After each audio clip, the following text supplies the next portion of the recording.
डालमिया भी हमारे साथ जुड़ गए हैं। उनसे समझ लेते हैं कि वो आज किसे रीड कर रहे हैं मार्केट्स को और इस मूवमेंट को ग्लोबली। मॉर्निंग निकुंज, आज आप कैसे रीड कर रहे हैं, क्योंकि क्रूड हम जिस तरह से देख रहे हैं लगातार अब सॉफ्ट हो रहा है। यहाँ पर इंडियन मार्केट्स आज एक रिबाउंड सेशन में इंडिकेट कर रही है। SXFT ग्लोबल मार्केट अप है, कैसे रीड करना चाहिए? कल हम 300 पॉइंट नीचे गिर जाते हैं, अगले दिन 300 पॉइंट एक गैप अप दिखाई देता है। बहुत ही जिटरी सिचुएशन है, how to sell it through? Priyanka, देखिए, पीक पेसिमिज्म हमारे इस समय पीछे हो चुका है। We are behind the peak pessimism.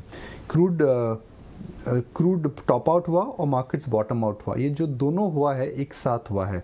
$130 के ऊपर जाकर के क्रूड टॉप आउट हुआ और 16,000 के आसपास जाकर के निफ्टी ने भी बेस बनाया। तो इस समय जो हो रहा है in terms of the setting, I think this is what exactly markets wanted. जो मैं कह रहा था कि न्यूज़ का टर्न होने का वेट करिए या एक ट्रेंड के टर्न होने का वेट करिए। तो क्या ट्रेंड इस समय टर्न हो चुका है? जी हाँ, मुझे लगता है कि एक डिसाइसिव तो नहीं, मगर अगर कोई अंदाज़ा कोई लगाया तो लगता है कि निफ्टी के अंदर इस समय एक ड्यूरेबल सा बॉटम आ रहा है। अब क्या करना चाहिए?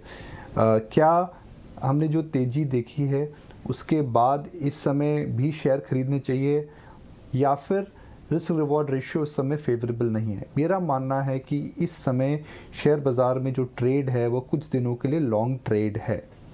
इसलिए लॉन्ग ट्रेड है क्योंकि जो दूसरे इमर्जिंग मार्केट्स में इस समय हो रहा है उसको अगर आप देखें और इंडिया को कंपेयर करें तो हम एक अच्छी पोजीशन में। चाइनीज़ मार्केट्स नीचे जा रहे हैं, बाकी इमर्जिंग मार्केट्स में से पैसा निकल रहा है, मगर इंडिया में जो पैसा इस समय FI का निकल रहा है मुझे लगता है कि वो जल्द ही टर्न मारेगा, बिकॉज जो मैक्रोज हैं इस समय आपको लग रहा है थोड़े फेवरेबल हो रहे हैं।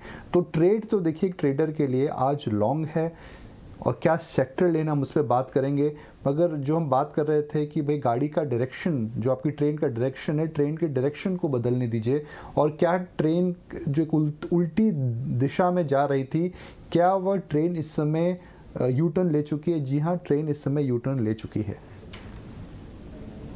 निकुंज, अगर शॉर्ट टर्म में बात करें तो बैंक्स में हमने 2 दिन काफ़ी अच्छा रिबाउंड देखा, माइल्ड आउट परफॉर्मेंस भी देखा। जो आप बता रहे थे क्रूड के टॉपिंग के दिन की बात थी ये, जब क्रूड टॉप आउट हुआ था। जैसे वो टॉप आउट हुआ, यील्ड सॉफ्टन हुई और बैंक चलने लगे, फिर वो थोड़ा थम गए। क्या अभी भी आपको लगता है जिस हिसाब से क्रूड की नीचे की तरफ चाल चल रही है, banks is an area to bet on, या कोई और सेक्टर जिस पे आपकी नजर हो? देखिए अजय, क्रूड और बैंक्स का वैसे तो कोई कोरिलेशन नहीं है एक्सेप्टिंग सेंटिमेंट, मगर बैंक्स में तेज़ी कब आती है अजय? जब क्रेडिट ग्रोथ आती है, जब NPA साइकिल ख़त्म हो जाती है और जब वर्किंग कैपिटल की रिक्वायरमेंट आती है। हम एक हाई इन्फ्लेशनरी इन्वायरमेंट में हैं अजय इस समय। अगर आप देखें WPI डबल डिजिट के अंदर है, CPI 5% के ऊपर है और ऐसा रहेगा अभी। तो अगर इन्फ्लेशन ज़्यादा है और अगर इकॉनमी के अंदर डिमांड वापस आ रही है तो ज़ाहिर है क्रेडिट ग्रोथ आएगी और NPA साइकिल हमारे पीछे इस समय हो चुकी है। तो जो कंस्ट्रक्ट है बैंकिंग सेक्टर का इस समय काफ़ी पॉजिटिव है in terms of where they should go. इन सभी बैंक्स के अंदर, बड़े बैंक्स में 15 से 20% करेक्शन भी आ चुका है, तो वह महंगे भी नहीं हैं। HDFC बैंक और कोटक महिंद्रा बैंक जैसे बड़े बैंक तो कहीं 2 साल से उन्होंने रिटर्न ही नहीं दिया है, तो टाइम वाइज करेक्शन भी आ चुका है।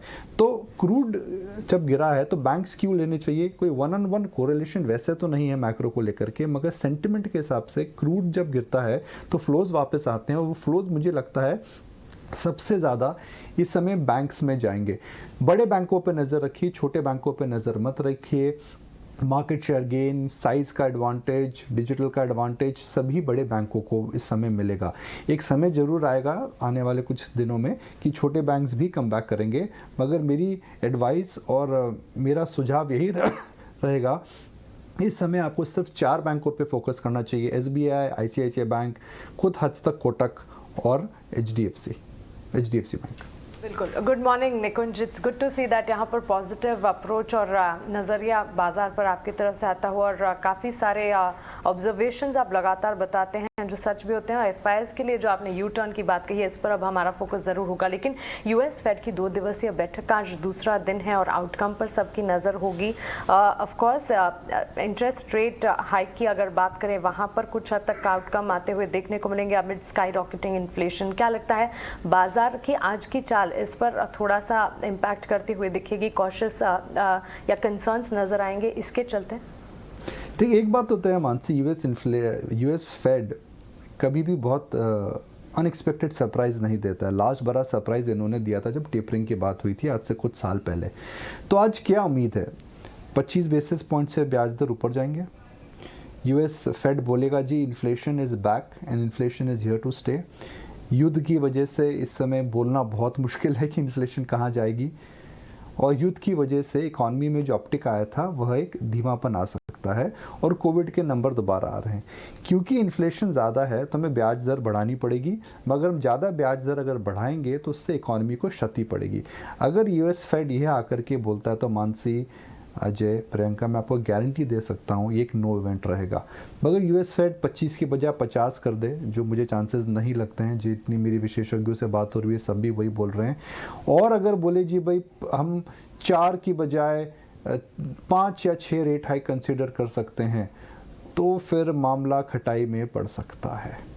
बिल्कुल, बहुत बढ़िया बात आपने कही। वैसे ये नान खटाई का टाइम है, होली आ रही है निकुंज, खटाई में नहीं जाएगा मार्केट। संजीव भी कह रहे थे कि आपको होली के रंग बाजार में कस के दिखने को मिलेंगे, पिंक ऑफ हेल्थ में हो जाएगा बाजार होली तक, देखते हैं। नहीं, बसीन साहब ने इस बार मार्केट अच्छा पकड़ा है, मतलब पीक ऑफ पेसिमिज्म में आकर के उन्होंने बोला था कि नया हाई बनाएगा। मुझे ये नहीं पता कि अप्रैल में नया हाई बनाएगा नहीं बनाएगा अजय, मगर हर शेकआउट के अंदर एक अजय एक अपॉर्चुनिटी मिलती है, और ये जो अपॉर्चुनिटी इस समय आ रही है मुझे लग रहा है इंडिया के लिए बहुत अच्छी आ रही है। देखिए, आप साइकोलॉजिकली आप ग्लोबल इन्वेस्टर हैं, आप पैसा एलोकेट कर रहे हैं, आपने चाइना में पैसा डाला, 20 साल में भाई साहब पैसा नहीं बना है। It is not a great experience. आपने इंडिया में पैसा डाला, आपका कुछ सालों में पैसा बना है, तो ग्रोथ पैरामीटर्स डिफरेंट है। और ऐसा नहीं कि लिक्विडिटी पूरी खत्म होने वाली है, मार्केट में लिक्विडिटी वापस आएगी। इनफैक्ट निकुंज, जिसके बारे में बातचीत हो रही है स्ट्रीट पे, आप फंड मैनेजर्स में ये चर्चा शुरू हो गई क्या एक केस बन रहा है ग्लोबल रीबैलेंसिंग का फ्लोज पे? उस पर भी हम एनालिसिस लेके आएंगे अपने व्यूअर्स के लिए कि ये जो चाइना से पैसा निकल रहा है, रशिया का मामला गड़बड़ा गया है, तो इसके रीबैलेंसिंग में क्या इंडिया एक बेनिफिशियरी हो सकता है फ्लोज के मामले में?